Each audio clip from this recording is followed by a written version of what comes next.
Great day to be joined by a Baltimore Raven, Isaiah Likely. Welcome back to the show. How are you? Thank you. Nice. Thank you. Nice. Thanks for having me.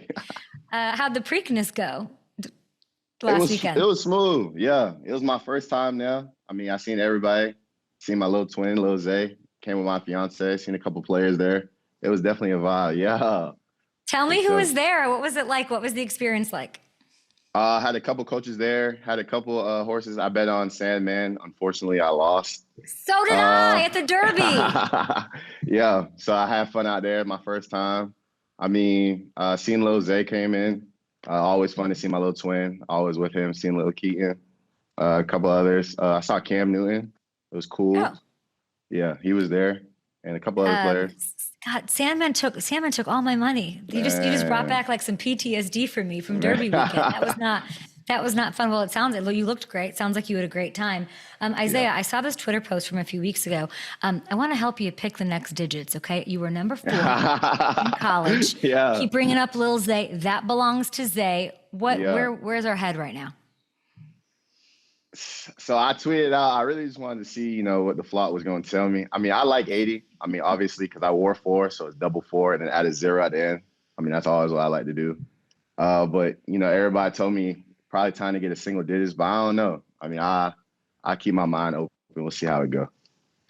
I feel like 1 or 3 are cool. See, I like 1, but 1's on standby for that boy that wears 8 after we get the whole... After we do that right there, 8 got first dibs. Once we hold that Lombardi right there, 8's he's going to change his number to 1. That's what he want to do. That's what he told them their rookie year. I think I forgot that story. If I knew that story, that he wants number 1. My thing is though, right? See the vision though. See the vision. If we win, right? When we win, 8's going boom, switch to 1. Then I'm gonna look at 8 and say, look, I think it's time to. Just pass it up. Just pass up 8. But you're gonna wear 8? I'm gonna ask him. Cause I'm like his little brother. So like it'd be crazy for him to say no, unless he wants to double retire. If he double retires, then. Oh, I don't know. You think he'd say yes? This is like shocking me right now that's even like a thing that's gone on in your head. That's in my head. Yeah. Lamar said this his rookie year, right back in 2021. He said this, that he would switch to number 1. Okay, I can see this. So what are you gonna do in the meantime? Keep it how it is. I might just rock out the 80. The flock likes the 80. I like 80. The flock. The flock has spoken. I really like that you call everybody on your team little. Everyone's little to you. Like, what's that like? You guys have the Bills week 1. They're not little, okay? They're tough, as we all know. It's a Sunday night football game. I was looking at the schedule. It's a revenge game, of course, from last year's AFC divisional. When you saw that on the schedule, what were the first thoughts to come into your head? Let's line up tomorrow. No, I'm kidding. I was really like now it's football season. I mean, now everybody gets to say, really, place who they got their favorites on, who, you finally know your first matchup of the year. You finally, have a opponent to go into really OTAs, training camp, get everything, oiled up and ready to go to the first game of the year. When you think of that matchup from last year, what's the first thing that pops into your head?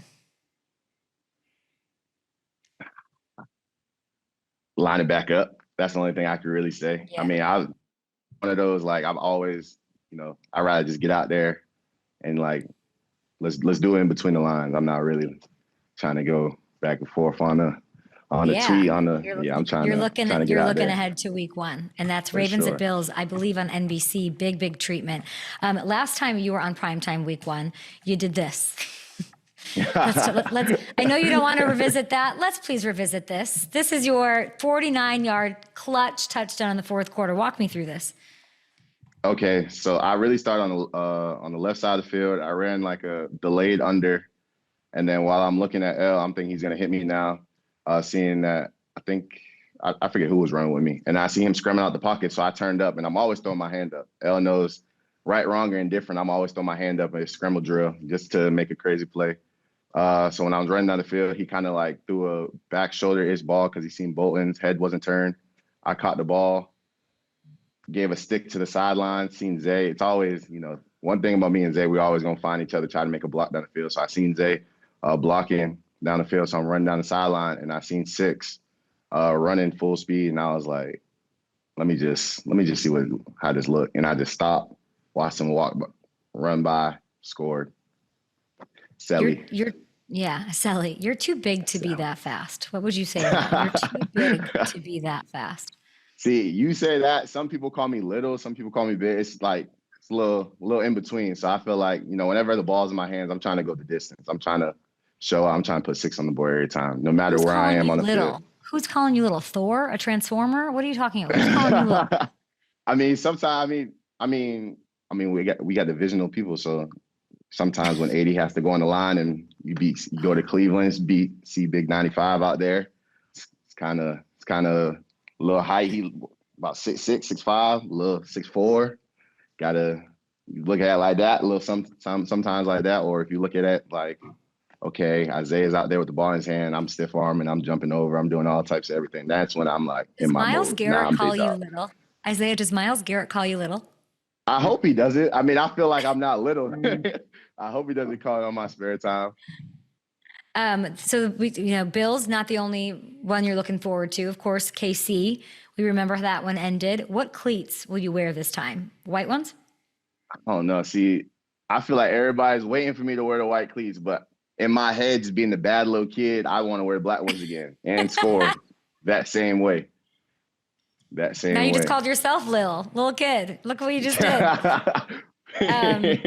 We'll see how it shakes out. I'm excited for this Ravens squad. It is the fourth straight year that you're playing at home in primetime against the Bengals. And the Bengals fans not happy about that. How meaningful is it to you to have those games at the bank? Man, I mean, if you've ever been to the bank on a Monday night, Thursday night, when the crowd's rocking, they start the game off, everything go pitch black, you see the purple lights go out, oh, the crowd's about to be rocking. And I feel like, the Bengals always got, just happen to have those type games where you come to the bank when you see them purple lights go on and the fans are ready. I mean, they know it's a divisional game. They know it's the Bengals.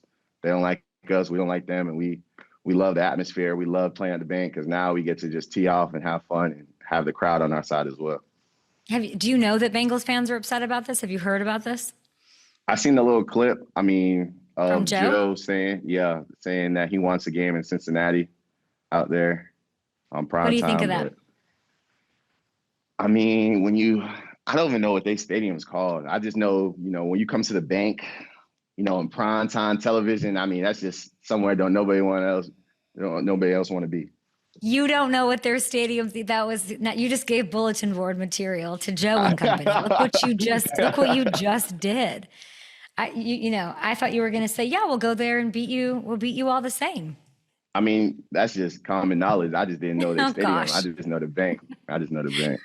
Well, I think you should enjoy last time at the bank, because I think it'll be at Paycor in Cincy next year. So you enjoy that cute little primetime game against those Bengals.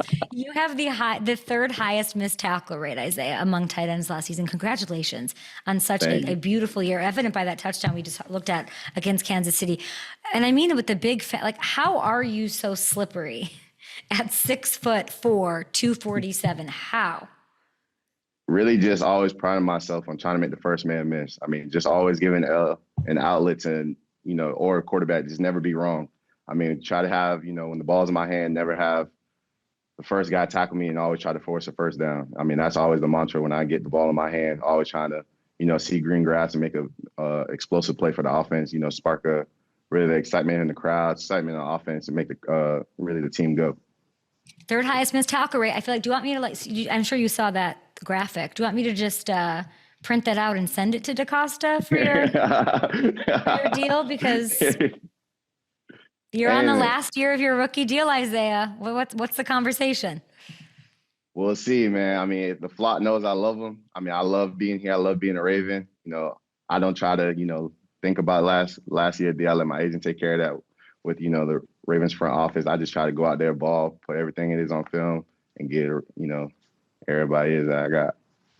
Trey McBride just got extended. George Kittle just I got did see extended. that. Okay, let's not talk about that. But, I mean, Eric DeCosta, please tell me Mr. DeCosta has plans on keeping you and Mark together. Like, what are we doing?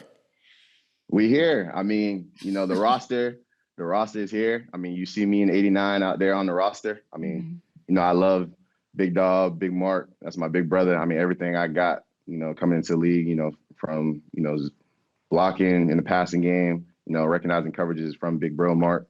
I mean, I give it all to him. Big. So that's Big Bro. Like, you always got it. You know what I'm saying? L's Big Bro. I really call him Unc sometimes. It depends how we go. DH is Unc for sure.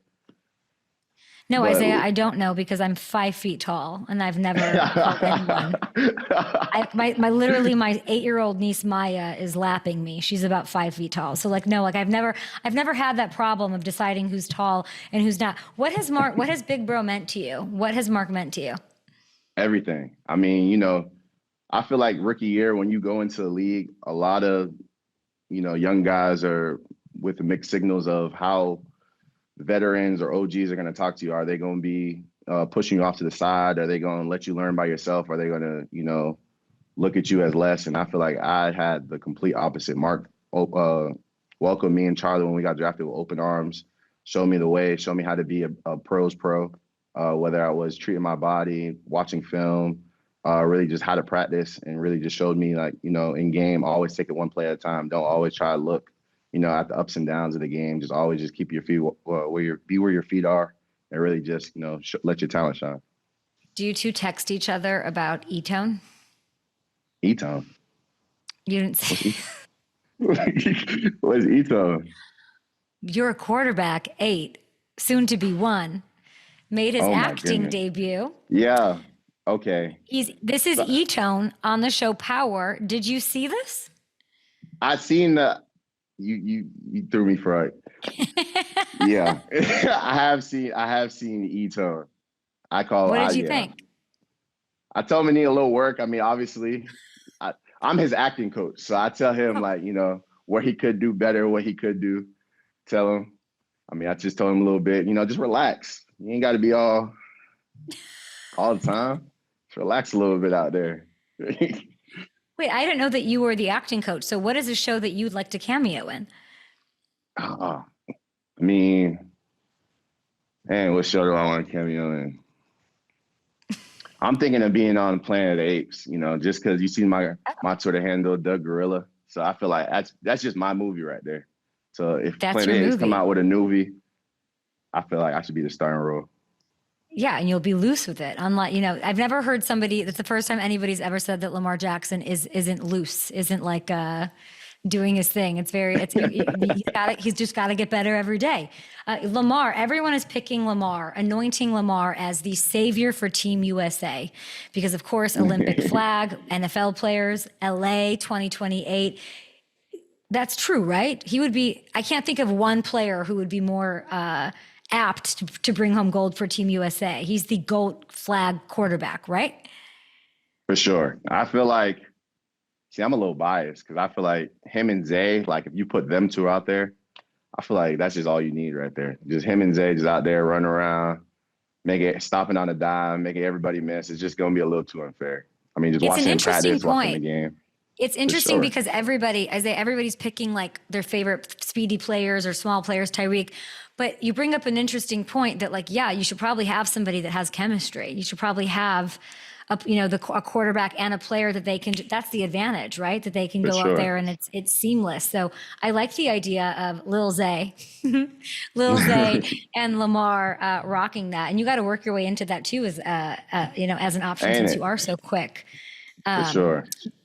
We love that. What else did I want to ask you about? I don't even know. What do you call Derrick Henry? DH. I call him Lil DH though sometimes. Only reason I say Lil, I say Lil Zay because we know him as Lil Zay, Big Zay, because we both got the nickname Zay. So if you say Zay, we'll just both turn around at you and be upset if you're not talking to one of us. So now we just Lil Zay, Big Zay. That's just what we do. I love it. Well, you got some not little events coming up, big events, youth football, 7x7 high school tournament. Then it's you and Mike Sainwer still, who your fellow Mass native. You have an inaugural softball slam in June, which is really, really exciting. Go to EverettLegendsCamp.com. For the softball slam, go to MILB.com/Aberdeen. We love to see this. I love that you're taking time to do this with all these future little football players in the NFL, which I absolutely love. Thank you for joining the show. You are an absolute pleasure. So fun to talk to you always. Thank you. Appreciate you too.